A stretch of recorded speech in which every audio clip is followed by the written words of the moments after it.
మొహరం అంటే చాలా మందికి పండుగనే తెలుసు, కానీ దీని వెనక బాధను కలిగించే ఒక కథ ఉంది. అసలు ఆ కథ ఏంటనేది మనలో చాలా మందికి తెలీదు. అసలు మొహరం ఎందుకు జరుపుకుంటారు? ఇది అసలు పండుగే కాదు అని కొందరు ముస్లింలు ఎందుకు అంటున్నారు? మొహరంని పీర్ల పండుగగా భావించే గ్రామ ప్రజలు ఎలాంటి ఆచారాలతో దీన్ని జరుపుకుంటారు? ఇక మొహరంని అసలు పండుగే కాదు అంటూ భావించే కొందరు ముస్లింస్ ఈ సందర్భాన్ని ఎలా జరుపుకుంటారు? ఇలా మొహరం గురించి ఉన్న ఎన్నో విభిన్నమైన విషయాల గురించి ఈ వీడియోలో నేను మాట్లాడబోతున్నాను. వీడియోని కాస్త ఏకాగ్రతతో వినేందుకు ప్రయత్నించండి, మీకు తప్పకుండా అర్థమవుతుంది. అండ్ ఇలాంటి మరెన్నో ఇన్ఫర్మేటివ్ వీడియోస్ని తెచ్చేందుకు మీ సపోర్ట్కి జస్ట్ లైక్ చేయండి చాలు. సో ఇక లేట్ చేయకుండా ఖచ్చితంగా ఇలానే ఉంటుంది, ఇలానే మొహరాన్ని చేసుకుంటారని మేము చెప్పట్లేదు. ఒక్కొక్కరు ఒక్కో పద్ధతిలో మొహరాన్ని జరుపుకుంటారు. ఎవరెవరు ఎలా మొహరాన్ని జరుపుకుంటారో మాకు దొరికిన ఇన్ఫర్మేషన్తో ఈ వీడియోని రెడీ చేసాము. మీకు ఏదైనా తప్పుగా అనిపిస్తే లేదా మీకు ఎలా జరుపుకుంటారో అనే విషయాలు తెలిసి ఉంటే కామెంట్ ద్వారా మాకు తెలియజేయండి. మాతో పాటు మన సబ్స్క్రైబర్ మిత్రులందరికీ కూడా ఉపయోగపడుతుంది మీ కామెంట్ అనేది. సో ఇక మన అసలు టాపిక్లోకి వెళదాం. 14వ శతాబ్దంలో జరిగిన త్యాగానికి గుర్తుగా మొహరం జరుపుతారు. నిజానికి మొహరం అనేది ఒక పండుగ కాదు, త్యాగానికి ప్రతీక. ముస్లిం మతంలో ఉండే సున్నీలు, షియాలు అనే రెండు తెగల వారు వేరువేరుగా మొహరాన్ని నిర్వహిస్తారు. ఒక్కొక్క తెగవారు ఒక్కో విధంగా జరుపుతారు. మొహరం జరిగే 10 రోజులు విషాద దినాలే కానీ పర్వదినాలు కాదు. అందుకే మొహరంని ఒక పండుగలా కాకుండా వర్ధంతిలా జరుపుకుంటారు. కొంతమంది ముస్లింలు మొహరం నెలంతా కూడా సంతాప దినాలకు భావించి వారి కుటుంబంలోని వారంతా నల్లబట్టలు వేసుకుని ధర్మయుద్ధం చేసి చనిపోయిన వీరులను తలుచుకుని బాధపడుతూ గుండెలు బాదుకుంటూ వారికి సంతాపాన్ని తెలియజేస్తారు. దాన్నే మాతం అని అంటారు. అంతేకాకుండా ఈ నెలంతా వారి కుటుంబాల్లో ఎలాంటి వివాహ శుభకార్యాలు జరపరు, ఎలాంటి కొత్త వస్తువును కూడా కొనరు. కొంతమంది ఈ నెల మొత్తం మాంసాన్ని కూడా ముట్టరు. పైగా ఈ మొహరం నెలలో చౌరస్తాల దగ్గర, బస్టాండ్ల దగ్గర జనాలు ఎక్కువగా ఉండే చోటల్లా చలివేంద్రాలు ఏర్పాటు చేస్తారు. ఎందుకంటే వీరమరణం చెందిన ముస్లింలు యుద్ధ సమయంలో మంచినీటి కోసం పరితపించారట. అందుకోసం ఆ నెలలో కొంతమంది ఆ వీరుల్ని తలుచుకుంటూ నీటిని సరఫరా చేస్తుంటారు. ఇంకొంతమంది ఈ నెలలో 113 సార్లు బిస్మిల్లా అని రాస్తే వారి 1 సంవత్సరం పాపాలు పోయి వాళ్ళ కష్టాలని తొలగిపోతాయని నమ్ముతారు. సాధారణంగా అరబిక్ క్యాలెండర్లో ఉండే 12 మాసాల్లో 4 మాసాలు ప్రత్యేకమైనవి. అవేంటంటే నెంబర్ 1 దు అల్ ఖదా, number 2 దుల్ హిజా, number 3 Muharram, number 4 Rajab. ఒకప్పుడు ప్రాచీన కాలంలో అరబ్బులు, అరేబియాలోని యోధులు, క్రైస్తవులతో సహా అందరూ కూడా ఈ అరబిక్ క్యాలెండర్ని వాడేవారు. అయితే అరబిక్ క్యాలెండర్ ప్రకారం మొహరం అనేది మొదటి నెల. అంతేకాకుండా రంజాన్ తర్వాత వచ్చే పవిత్ర మాసంగా మొహరంని భావిస్తారు. ఎంతో పవిత్రంగా భావించే రంజాన్ ఉపవాసాల తర్వాత వచ్చే మొహరం ఉపవాసాలు కూడా చాలా పవిత్రమైనవిగా చెప్పుకుంటారు. ఇక మొహరంలో వచ్చే 10వ తేదీని అషూరా దినం అంటారు. ఆ రోజు ఉపవాసం చేస్తే అన్ని బాధలు, పాపాలు పోతాయని ఎంతో మంది నమ్ముతారు. ఇక ఇప్పుడు మొహరం పండుగ జరుపుకోవడానికి వెనక ఉన్న అసలు చరిత్ర ఏమిటనేది చూద్దాం. మహమ్మద్ ప్రవక్త ఏం చెప్పారంటే, ప్రజలు వాళ్లకున్న ప్రజాస్వామ్యాన్ని ఉపయోగించుకొని తమకు నచ్చిన విధంగా ప్రతినిధుల్ని అంటే ఖాలిఫాలను ఎన్నుకోవాలి. హజ్రత్ అబూ బిక్ర సిద్దిక్, హజ్రత్ ఉమర్, హజ్రత్ ఉస్మాన్, హజ్రత్ అలీ ఈ ప్రతినిధులు అందరూ ప్రజాస్వామ్యంతో ఎన్నుకున్న ఖాలిఫాలే. ఇక హజ్రత్ అలీ తర్వాత ప్రజలు ఇమాం హస్సన్ను ప్రతినిధిగా ఎన్నుకున్నారు. ఇది జరిగిన తర్వాత అప్పట్లో సిరియా ప్రాంత గవర్నర్గా ఉన్న మావియా అనే వ్యక్తి ఎలా అయినా ఇమాం హస్సన్ అధికారం నుండి తప్పించి తానే ప్రతినిధి కావాలి అని అనుకున్నాడు. అదే కుట్రతో ఇమాం హస్సన్పై యుద్ధం ప్రకటించాలని అనుకున్నాడు. కానీ ఈ విషయం హస్సన్కి తెలియడంతో యుద్ధం జరిగితే తన వల్ల చాలా మంది అమాయకులైన ప్రజలు చనిపోవాల్సి వస్తుందని, అలా జరగకూడదు అనే ఆలోచనతో యుద్ధం వద్దని, అతనికి కావలసింది ఈ పదవే కనుక అదే ఇచ్చేస్తున్నాను అని ఇమాం హస్సన్ తన పదవి నుండి తప్పుకున్నాడు.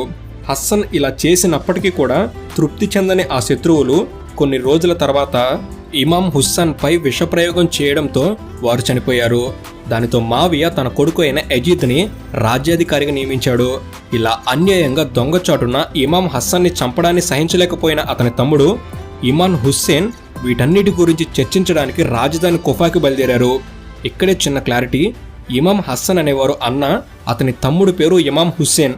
ఇలా అతని తమ్ముడు హుస్సేన్ వస్తున్నాడని తెలిసి మావియా కొడుకు యజీద్ రాజధానికి వస్తున్న ఇమాం హుస్సేన్ పరివారాన్ని రాకుండా ఆపడానికి తన సైన్యాన్ని ఎదురు పంపించాడు. దాంతో యజీద్ సైన్యంలో ఉన్న సైన్యాధిపతి ఇమాం హుస్సేన్తో పాటు ఉన్న 71 మందిని కర్బలా ప్రాంతంలో ఆపి, మీరు యజీద్ని రాజుగా ఒప్పుకోకపోతే యుద్ధం ప్రకటిస్తామని ఆ సైన్యాధిపతి హుస్సేన్ను భయపెట్టబోయాడు. కానీ హుస్సేన్ అందుకు భయపడక వారి ఒప్పందాన్ని ఒప్పుకోకపోవడంతో అలా వారి మధ్య యుద్ధం మొదలైంది. అలా హుస్సేన్ పరివారం అంతా యజీద్ సైన్యంతో 10 రోజులు యుద్ధం చేయగా వారి సైన్యం బలం ముందు వీరు 71 మంది నిలవక అందరూ చనిపోయారు. లాస్ట్కి 10వ రోజున హుస్సేన్ మాత్రమే మిగిలాడు. ఇక చివరి రోజు శుక్రవారం కావడంతో మధ్యాహ్నం నమాజ్ చేయడం కోసం శత్రువుని కొంత టైం అడిగాడు హుస్సేన్. అందుకు ముందు సరే అన్న శత్రువులు అలా నమాజ్ చేస్తున్న హుస్సేన్ని ఆ సమయంలో అన్యాయంగా వెన్నుపోటు పొడిచి చంపేశారు.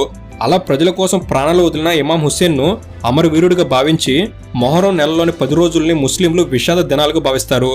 ఇక మరికొన్ని గ్రామాల్లో ఇదే మొహరంని పీర్ల పండుగ అనే మరో పేరుతో పిలుస్తూ జరుపుకుంటారు. అది ఎలా అంటే, ధర్మయుద్ధం చేసి ప్రజల కోసం చనిపోయిన ఆ అమరవీరులను తలుచుకుంటూ కొందరు మొహరాన్ని పండుగలో జరుపుకుంటారు. ముస్లింలతో పాటు చాలా మంది హిందువులు కూడా మొహరాన్ని ఎంతో గొప్పగా జరుపుకుంటారు. మొహరం పండుగను తెలుగు రాష్ట్రాల్లో ఉన్న గ్రామాల్లో బాగా జరుపుతారు. దాదాపు 10 రోజులు అన్ని మతాల వారు కలిసి చాలా గొప్పగా చేసుకుంటారు. తెలుగు ప్రజలు మొహరాన్ని పీర్ల పండుగ జరుపుకుంటారు. చాలా గ్రామాల్లో మొహరం అంటే ఎవరు గుర్తుపట్టకపోవచ్చు, కానీ వారందరికీ పీర్ల పండుగ అంటేనే తెలుసు. పీరు అంటే ఆధ్యాత్మిక గురువు అని అర్థం. పీరులు అంటే ముస్లిం త్యాగమూర్తులకు జ్ఞాపకంగా భావించే జెండాలు అని అర్థం. వీటిని దట్టీలు అని కూడా పిలుస్తారు. ఈ జెండాలను ఎంతో పవిత్రతతో దేవుడిగా భావించి కొలుస్తారు. ఈ జెండాలు పంజా, హస్తం, నెలవంక లాంటి ఆకారాల్లో ఉంటాయి. ఈ జెండాలను పూలతో అలంకరిస్తారు. ఇలా పూలతో అలంకరించిన ఈ జెండాలనే పీరీలు అని పిలుస్తారు.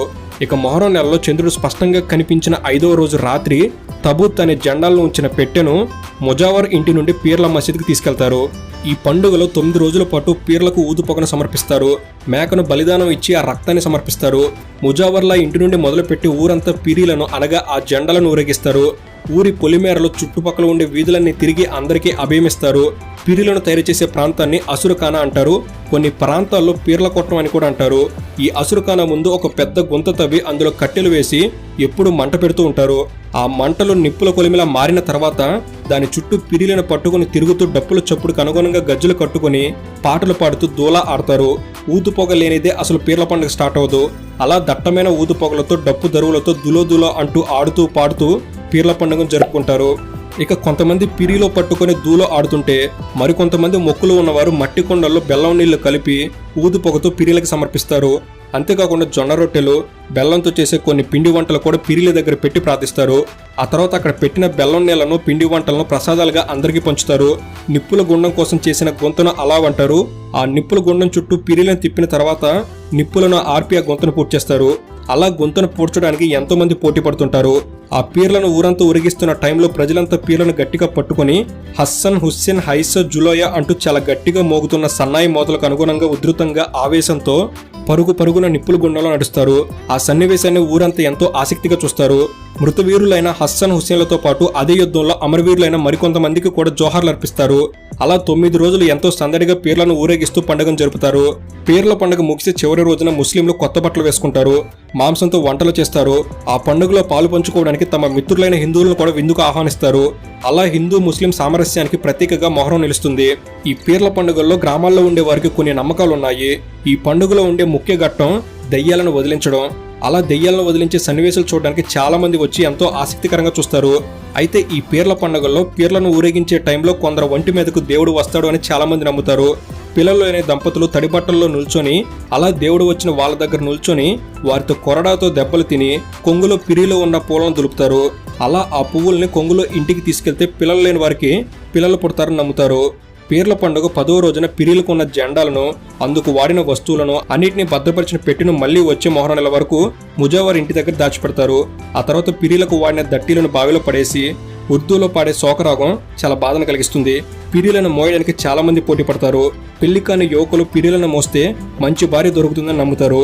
ఇంత బాగా ఈ పండుగను జరుపుతారు కాబట్టి ఉద్యోగాలు చేసుకుంటూ సిటీలో ఉన్న వాళ్ళు కూడా మొహరం పండుగ వస్తుంది అంటే చాలు వెంటనే గ్రామాలకు వచ్చేస్తారు. ఈ పండుగను చేసుకోవడం వల్ల గ్రామాల్లో సుఖశాంతులు ఉంటాయని గ్రామ ప్రజలు బాగా నమ్ముతారు.